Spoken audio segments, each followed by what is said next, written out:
Good morning, happy Sunday.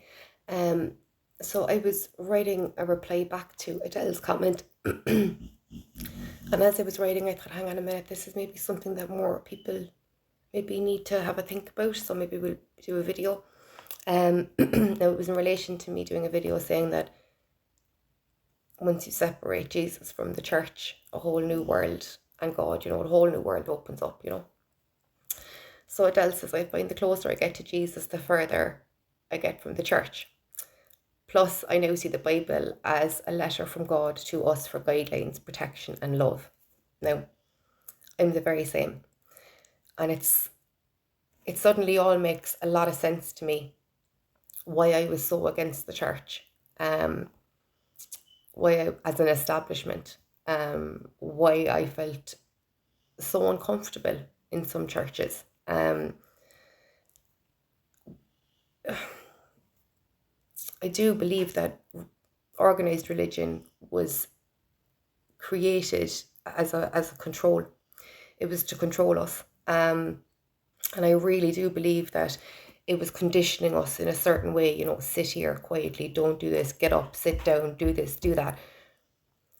And I was reading some Psalms the other day, and the last two were all about, praising the Lord through music and through this and through that. And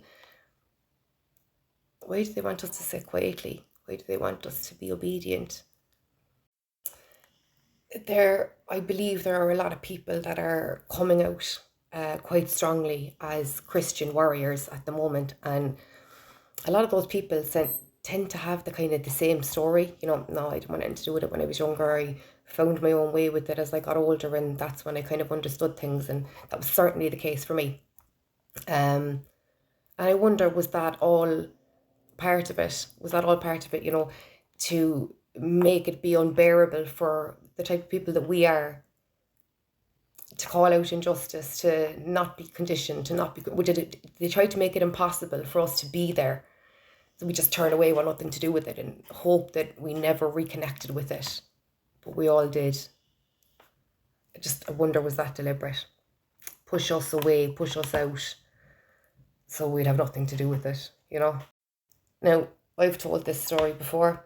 Could have been on one of the band accounts. So for anyone that didn't hear it, a couple of years ago, I was kind of at my wit's end with fighting all this stuff. I seemed to have a kind of a future projection of it before other people.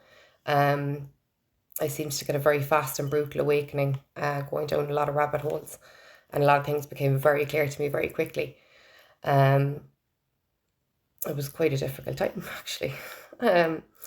But coming out the other side of it gave me a whole new vision on things, how things happen, how things run, what was coming, the dreams, the visions, the everything. Most of it has happened, as I've said. The worst is yet to come. I was in a really bad place anyway, right? People thought I was crazy. People didn't believe me. They didn't want to or couldn't wrap their head around what I was saying, right?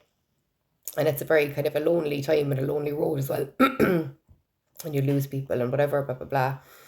And it's hard, kind of stepping out and saying stuff like that. But then you realise that's something you've always done. You've always kind of stood out, and stood up when someone was getting bullied or done this or called out an injustice. You realise it's always been the person you are. You've been always built that way. Anyway, look, I was at my wit's end. I didn't know what else to do. I seemed trying to rally the troops, do this, do that, and nothing was happening.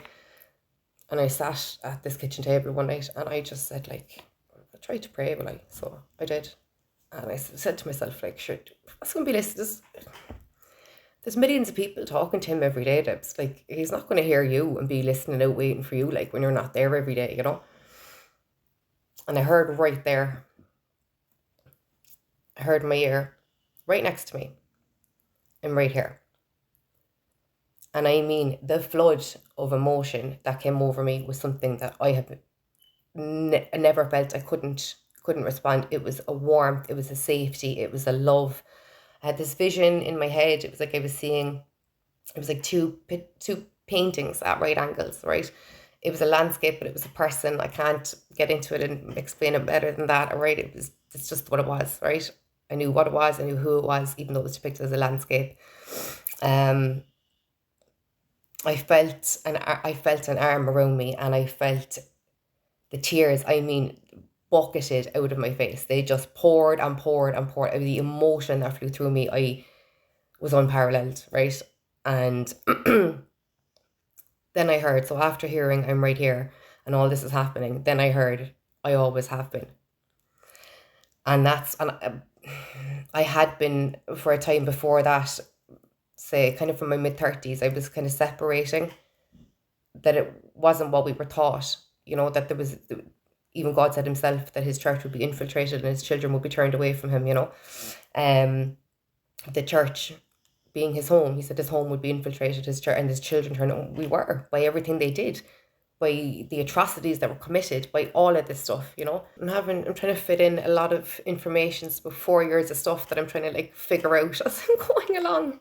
My brain works at 50,000 miles an hour anyway. But yeah, that was my kind of epiphany moment, and ever since, so many more things have made sense.